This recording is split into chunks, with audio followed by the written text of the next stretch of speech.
My name is Dr. Jenny Rozier with the Relationships, Love, Happiness Project, and today we are going to talk about understanding adult attachment.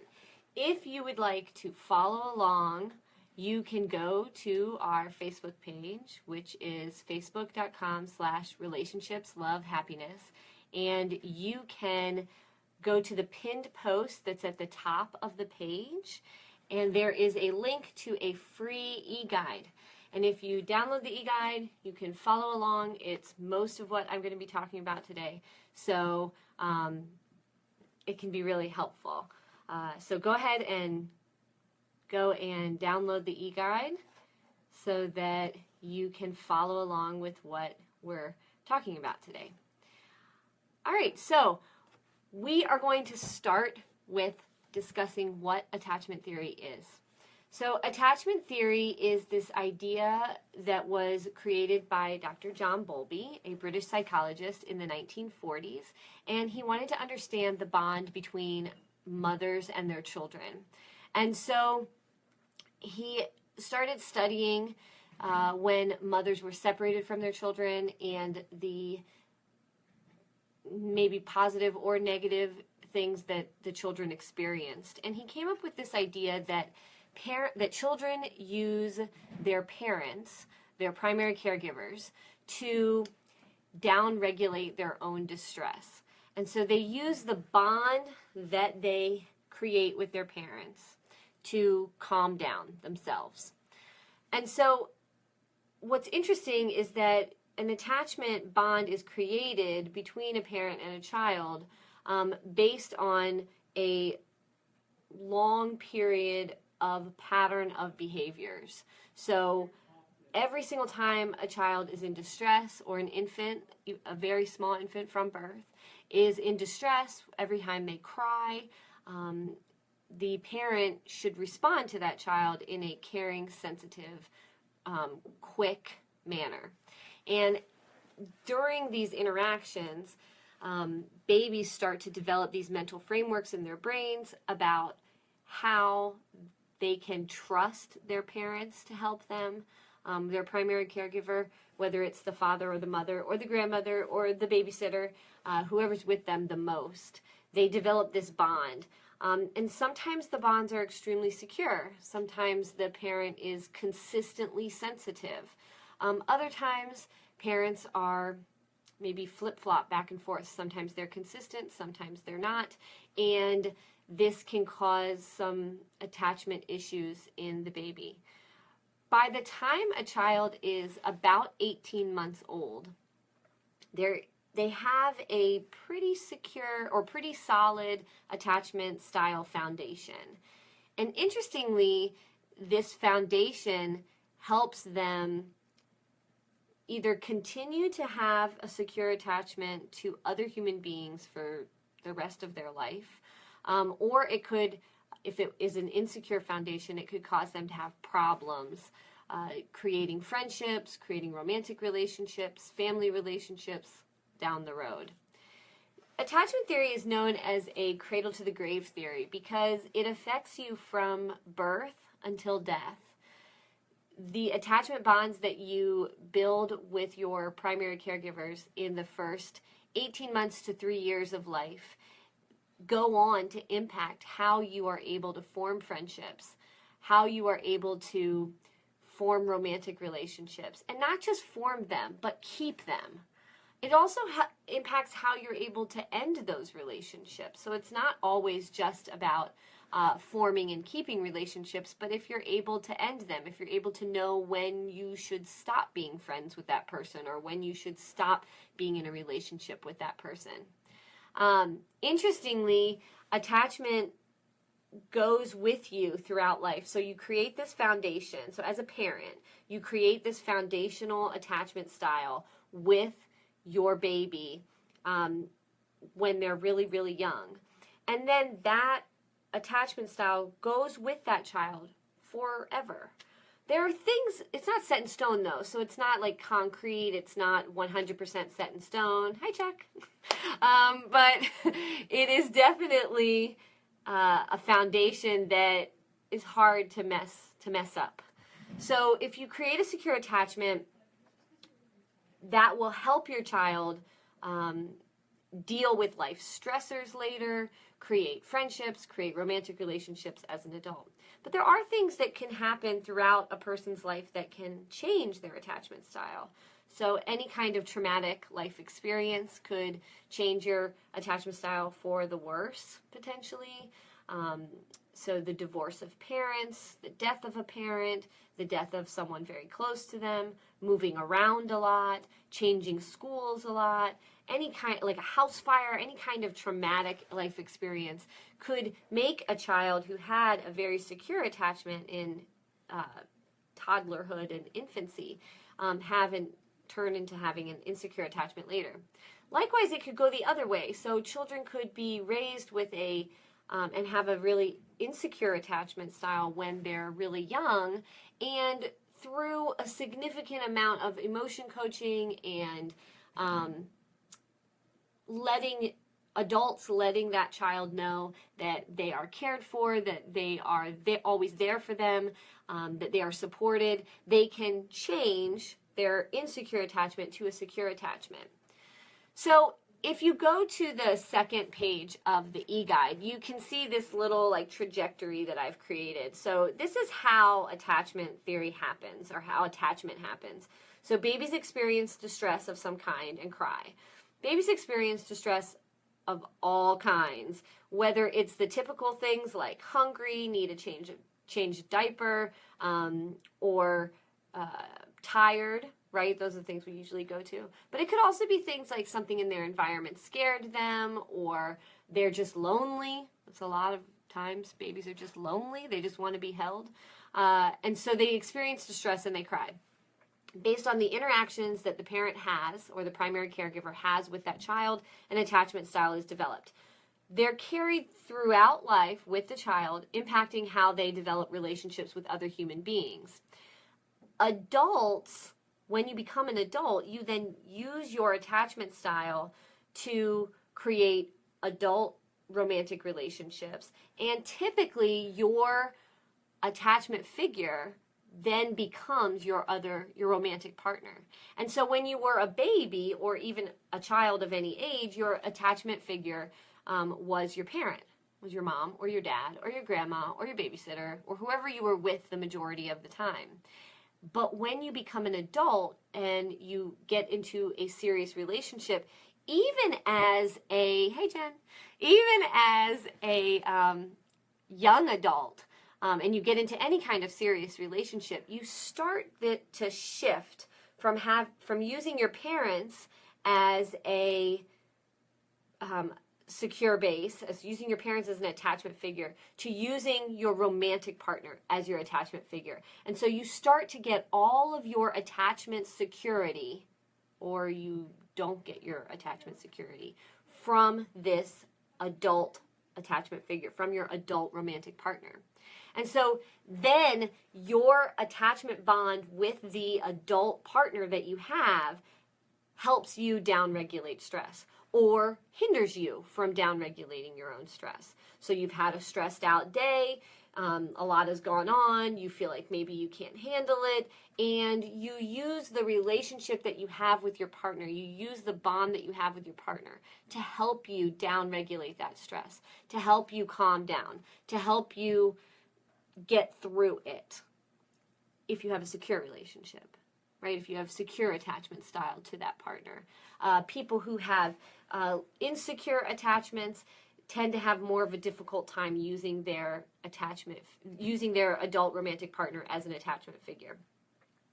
Adult attachment is interestingly measured by the typical amount of anxiety that you feel while in a romantic relationship, and this is on a continuum. So some people have really low to minimal, at best, anxiety when in relationships, and other people have extremely high anxiety when in relationships. And most of us fall somewhere in the middle, though. Most of us are not on one of the extreme ends of the continuum.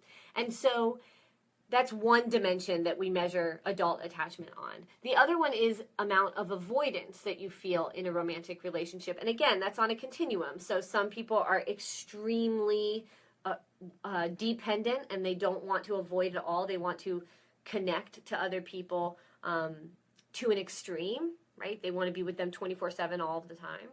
And then there's other people that really are independent and don't feel like they, want to be with someone very often. They avoid a lot.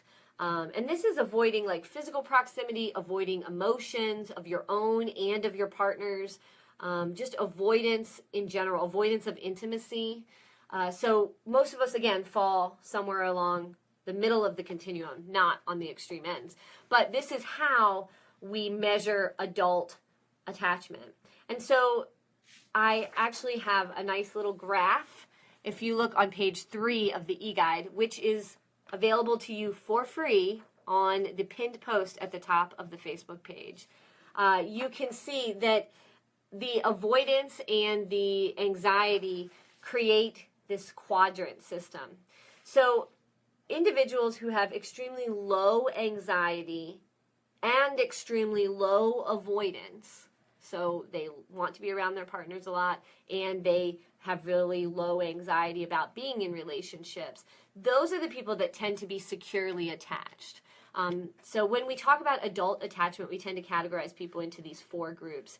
Childhood attachment, we tend to categorize children into 3 or 4 groups, depending on what researcher you're following. But with adult attachment, and there are variations, but for the most part, there are these 4 groups. So the first one is secure. Securely attached people tend to have low anxiety about relationships. They don't tend to fear that they are going to be abandoned by their partner. They rarely question if their partner loves them. They feel safe with their partner. They feel like they are comfortable with intimacy and independence. So there's a nice balance between being close to another person, but also still maintaining this sense of independence in your life. They also tend to not worry that their partners are going to accept them. So they're a little more comfortable in their own skin. They don't feel like they have to filter very much. They can just be themselves and they don't worry that other people are going to accept them. They also tend to be highly sociable people. So a lot of people who are securely attached like being in groups, like going on group dates, like being out and about and talking to people because they feel pretty secure about themselves, about their ability to form relationships with other people, and other people's ability to form relationships with them. They tend to be open when expressing emotions in romantic relationships. They're not brick walls. Some other attachment styles tend to put brick walls up when they talk about their emotions. They also tend to feel okay about the world. And what I mean by that is they tend to believe that other people are good intentioned. So securely attached people are not usually worried that other people have malicious intentions with them. They tend to believe that they're good people and other people are good people. They view themselves positively and they view other people positively. Now there's 3 other attachment styles that are all considered insecure. 3 different insecure attachment styles. And one of them is called anxious preoccupied. And here, an anxious preoccupied attachment style person would have high anxiety, so a lot of anxiety, very worried about what the other partner thinks of them, very worried about the security of their relationship, worried about the future of their relationship. But they have low avoidance, so they don't put up brick walls. They tend to disclose their emotions frequently, and sometimes maybe excessively. People who have an anxious attachment style, they sometimes in the media they're referred to like as the stage 5 clinger, the person who is always wanting to move a relationship forward very quickly. And so this is the person who, most of us are waiting in the grocery line of self-disclosure in a romantic relationship and we're going at a normal pace, the anxious, preoccupied individual gets in the express lane. They want to disclose things about themselves quickly because they know that self-disclosure increases intimacy. So sometimes they might want to push that because they want that intimacy so bad and they want it to be done very quickly. So they will push the intimacy very quickly, and the best way that they know how is to self-disclose. And so sometimes people who are anxious, preoccupied might self-disclose a significant amount of information in a very short amount of time. They also might profess their love for someone too early. And by too early, I mean most people would say, you shouldn't really tell someone you love them in the first 2 or 3 weeks of knowing them. But an anxious, preoccupied person, again, they're in the express lane. They really want to move the relationship forward so that they can, because they hope that if they can move things forward and they can get a commitment and they can have a solid relationship, they believe that their anxiety will go down. And this is, again, these are extreme examples. Many of us don't fall into the anxious, preoccupied category, but we have anxious, preoccupied tendencies, right? And I'll talk about tendencies again in a little bit. Anxious, preoccupied people tend to have a strong desire for approval from others. They really want other people to like them, whether it's friends or family or romantic partners. But they might sacrifice things to get people to like them because they really sacrifice things about themselves. Or act in a way that maybe is uncharacteristic of themselves in order to elicit that liking from others. Sometimes they can become obsessive, that stage 5 clinger idea. They can become obsessive in relationships and want to be with someone all the time, and they could come off as clingy, when really what they're doing is just expressing that they really like that person. And the best way that they know to do that is to move things fast, is to get in the express lane. They want intimacy in relationships. They have low avoidance, so they're not concerned about being too intimate too fast or anything. But sometimes they can become too dependent on other people. And by dependent, I mean in every way that you can imagine. So emotionally too dependent on another person, or physically too dependent, financially too dependent. All of those things. But at the same time, they're moving things forward. They're self-disclosing. They're being open with their emotions. But at the exact same time, they are terrified that you are going to leave them. They are scared that their partner is judging them. They are scared that their partner is not in love with them the same way that they are in love with their partner. They might question their partner's commitment, question their partner's loyalty, question their partner's love. And to someone who is not anxious preoccupied, so if you are dating someone who is anxious preoccupied and they are consistently questioning you, it can be very off-putting. Why don't they trust me? Why don't they believe that I love them? Why don't they believe that I'm going to be there forever? Or that I plan to be with them forever, right? And it can be very difficult to be in a relationship with someone who is questioning you a lot. A lot of anxious, preoccupied feelings manifest in jealousy. I think what's important to note, if you are dating someone or in a relationship with someone who is anxious, preoccupied, I think it's important to note that it likely has little to do with you, and it likely has everything to do with the partner. It likely has very little to do with something that you have done. You probably have done nothing to make the person believe that you are less committed than you are, or you love them any less than they love you. It is in their mental representations of what a relationship partner is. And so they tend to have this desire to seek assurance. And sometimes this can get tiring. And so I would say that if you are with someone who is anxious, preoccupied, one of the best things that you can do is assure them as much as possible. Assure them repeatedly, in unique and different ways, not just the same exact way. You know, I love you. I love you. You know, I love you. Like, that's not enough, right? You need to try to find ways to assure them over and over again, verbally, non-verbally, through your actions, through your behaviors, through your time, that you are in it to win it. Because at the core of what it's like to be anxious, preoccupied is where I said secure individuals have positive views of themselves and of other people. Anxious, preoccupied people have positive views of other people, but they have low opinions of themselves. And so this is why they have this anxiety, because they feel like they're not good enough for their partner. Even if they probably are, like if onlookers see, like, wow, you're kind of better than your partner. You know, your partner doesn't deserve you. It's internal. It's in their mental frameworks in their brain, and it makes it very difficult for them to see that. And so they view themselves negatively as maybe not adequate enough romantic partners, and they view their partners as much, much better partners.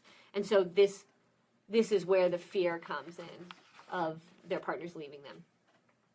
So, speaking of fear, the second insecure attachment style and the third attachment style is called a fearful attachment style. Individuals with a fearful attachment tend to have high anxiety, so similar to an anxious, preoccupied person who has high anxiety. A fearful attachment also has high anxiety, but they have high avoidance. So these people have high anxiety, high avoidance. They're just like the last example, they are worried and concerned about their relationship's future, about their partner's commitment, about their partner's love for them, but they are also not going to really talk to you about it because they're avoiding. So they engage in high amounts of avoidance. They put up brick walls. They don't like to disclose their emotions. And so they're kind of dealing with their anxiety internally, and they're rarely going to express it to you.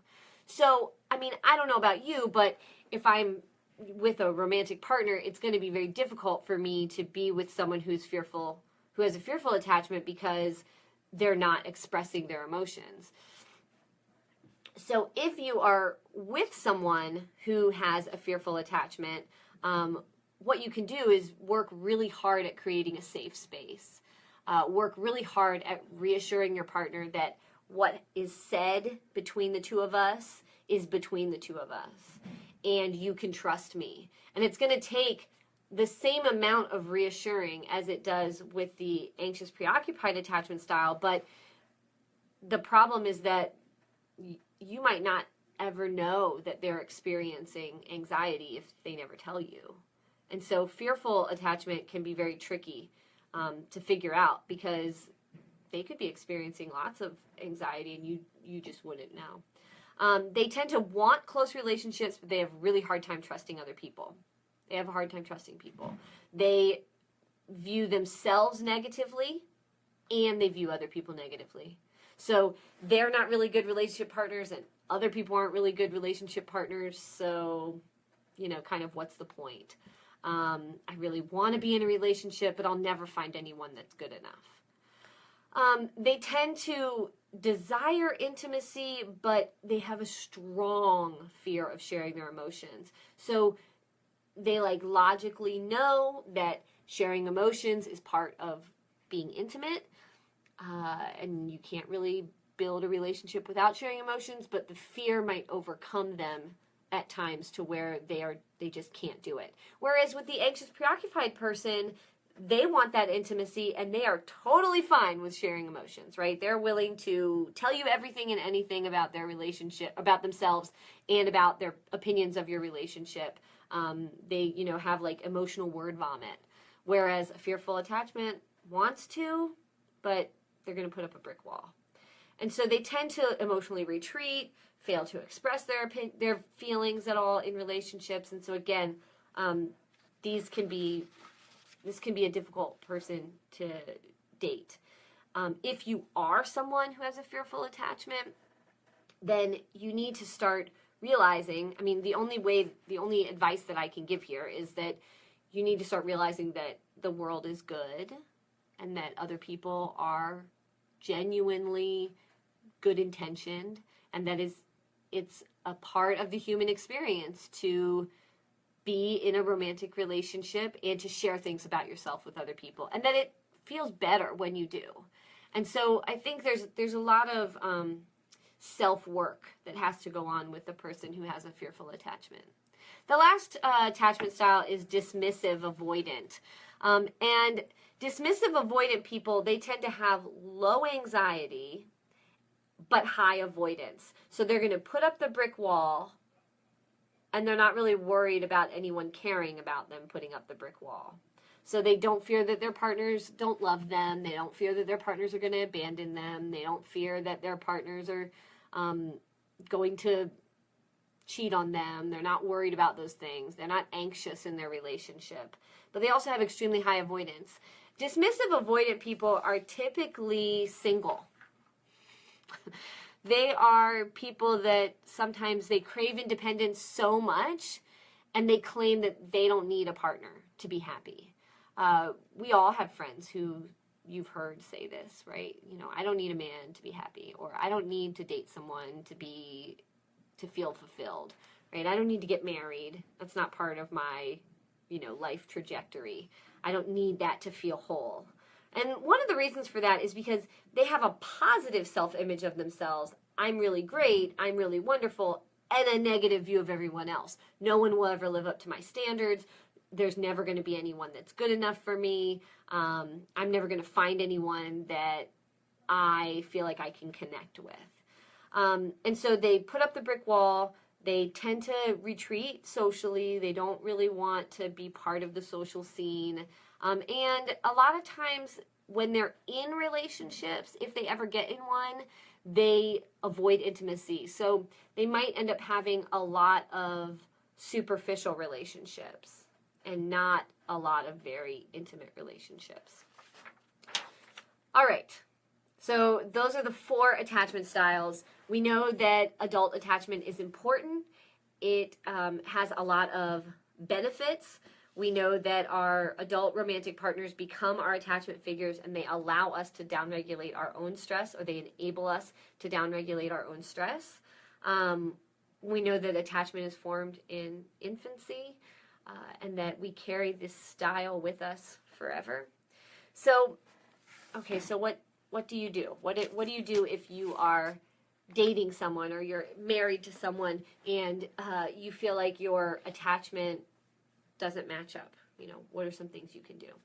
Well, attachment impacts a lot of different things in your relationship. One of the main things that it impacts is your communication. So like I said earlier, an anxious, preoccupied person is going to communicate more jealousy than someone who has another insecure attachment.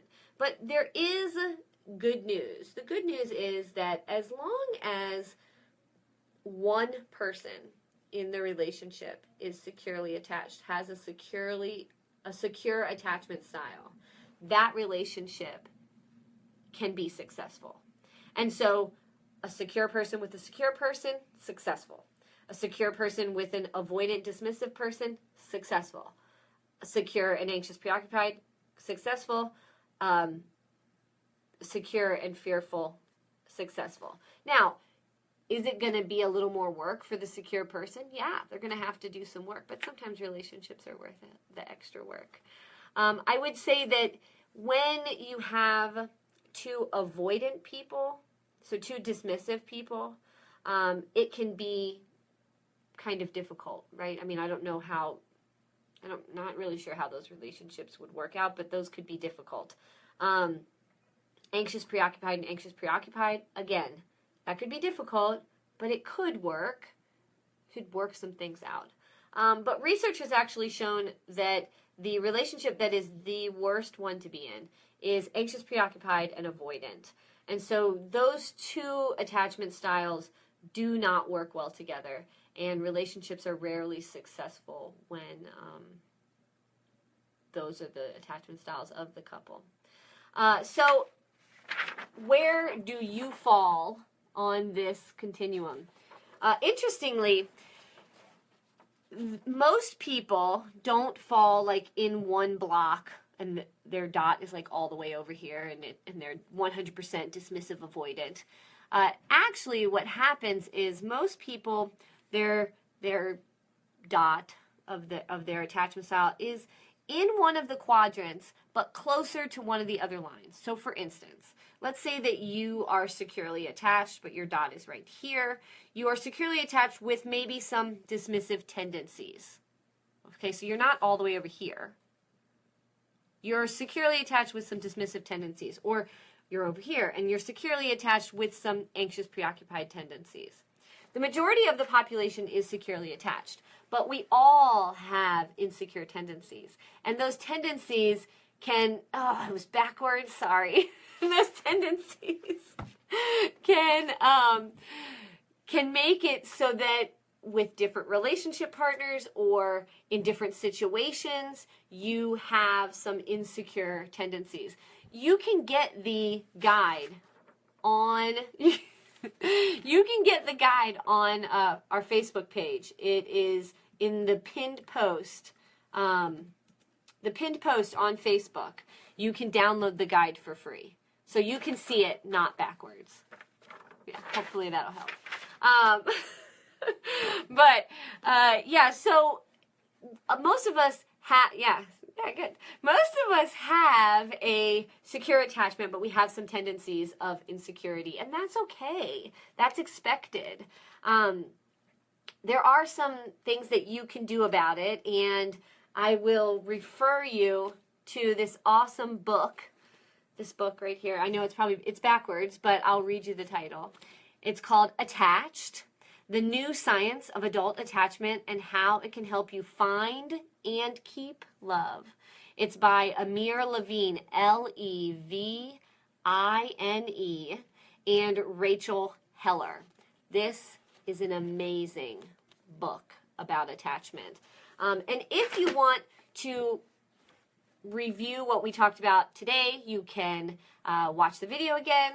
Tomorrow there will be a blog post up on relationshipslovehappiness.com that summarizes a lot of what we talked about, and I am going to include a link to the Adult Attachment Style Survey where you can answer a series of questions about romantic relationships, and you can find out where your dot is on that quadrant. It'll show you, which is pretty cool.